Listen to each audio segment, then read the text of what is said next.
The following is a video podcast from the Wessels Living History Farm. This is a poem about the workings of memory as it affects a writer.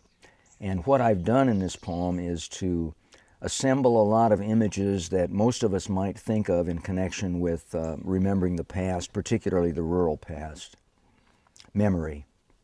Spinning up dust and corn shucks as it crossed the chalky, exhausted fields, it sucked up into its heart hot work, cold work, lunch buckets, good horses, bad horses, their names and the names of mules that were better or worse than the horses.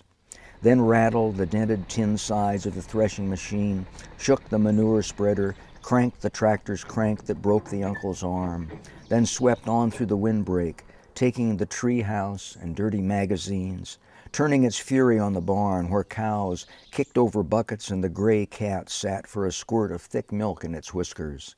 crossed the chicken pen, undid the hook, plucked a warm brown egg from the meanest hen, then turned toward the house where threshers were having dinner,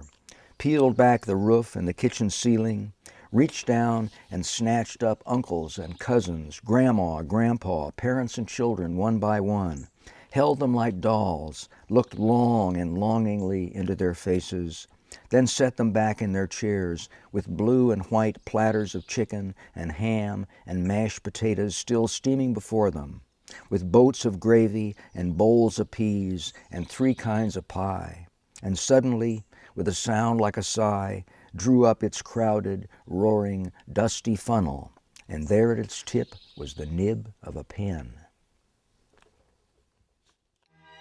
For more, go to www.livinghistoryfarm.org.